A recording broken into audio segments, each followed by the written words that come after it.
सुप्रभात बच्चों। आज हम प्रथम पाठ अहम, वयम, त्वम और यूयम के भाग 3 के अंतर्गत त्वम और यूयम शब्दों का अध्ययन करेंगे। त्वम और यूयम शब्द युष्मद् सर्वनाम शब्दों के अंतर्गत आते हैं। ये एक तालिका है जिसके माध्यम से हम त्वम और यूयम शब्दों को देखते हैं। सबसे पहले देखिए मूल शब्द इनका क्या है। मूल शब्द है युष्मद्, अर्थात त्वम और यूयम ये दोनों ही युष्मद् सर्वनाम शब्दों के अंतर्गत आते हैं। दूसरा है अर्थ। इसमें दो शब्द हैं, पहला है त्वम और दूसरा है यूयम। त्वम का अर्थ है तुम, मतलब एक वचन के लिए त्वम शब्द का प्रयोग किया जाता है। और दूसरा शब्द है यूयम। यूयम का अर्थ होता है तुम सब। तुम सब का मतलब होता है बहुवचन। दो से अधिक लोग जब होते हैं तो यूयम यानी कि तुम सब का प्रयोग किया जाता है। और इन दोनों का लिंग जो है वो है उभय लिंग, अर्थात वे शब्द जो स्त्रीलिंग और पुल्लिंग दोनों में समान रूप से चलते हैं उन्हें उभयलिंगी कहा जाता है। अब देखिए इनके रूप किस तरह से चलते हैं। तो ये दोनों ही शब्द त्वम और यूयम, इनके साथ एक शब्द और है युवाम। द्विवचन में युवाम का प्रयोग किया जाता है। युवाम का अर्थ होता है तुम दोनों। तो ये तीनों ही शब्द मध्यम पुरुष के अंतर्गत आते हैं। मध्यम पुरुष का मतलब होता है जिसको अंग्रेजी में हम सेकंड पर्सन कहते हैं।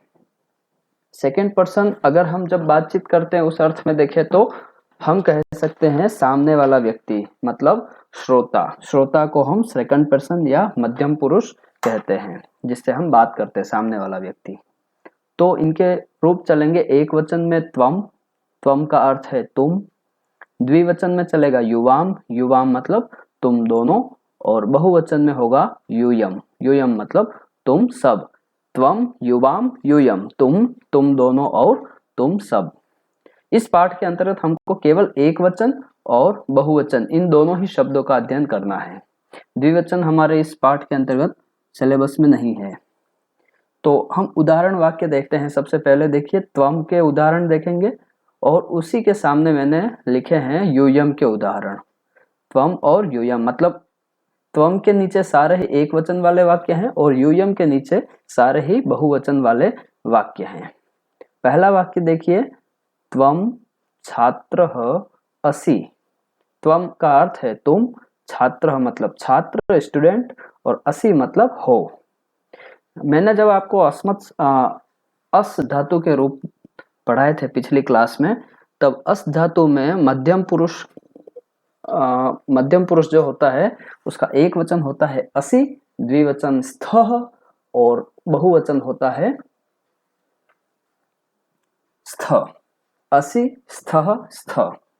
तो हमको असि और स्थ इन दोनों ही रूपों को ध्यान में रखना है। असि मतलब एक वचन और स्थ मतलब बहुवचन, और द्विवचन में होता है स्थः। स्थः को ध्यान में नहीं रखना है हमें अभी। तो त्वम छात्रः असि, तुम छात्र हो, एक वचन। इसी को बहुवचन बदलेंगे तो यूयम छात्राः स्थ, तुम सब छात्र हो। दूसरा वाक्य देखिए, त्वम पत्रवाहकः असि, तुम पत्रवाहक हो। पत्रवाहक मतलब पोस्टमैन, डाकिया। और बहुवचन में होगा यूयम पत्रवाहकाः स्थ, तुम सब पत्रवाहक हो। तीसरा वाक्य है, त्वम समाज सेविका असि, तुम समाज सेविका हो, सोशल वर्कर, समाज सेविका। और बहुवचन होगा यूयम समाज सेविकाः स्थ, तुम सब समाज सेविका हो। और अंतिम वाक्य है, त्वम खेलसी या क्रीडसी। दोनों ही शब्द सही है। देखो खेल धातु और क्रीड धातु दोनों का प्रयोग होता है खेलने के अर्थ में, खेलना। और इनके रूप बनेंगे खेलसी, और क्रीड धातु होगी तो क्रीडसी। तो तुम खेलते हो। और बहुवचन में होगा यूयम खेलथ या क्रीडथ, तो तुम सब खेलते हो।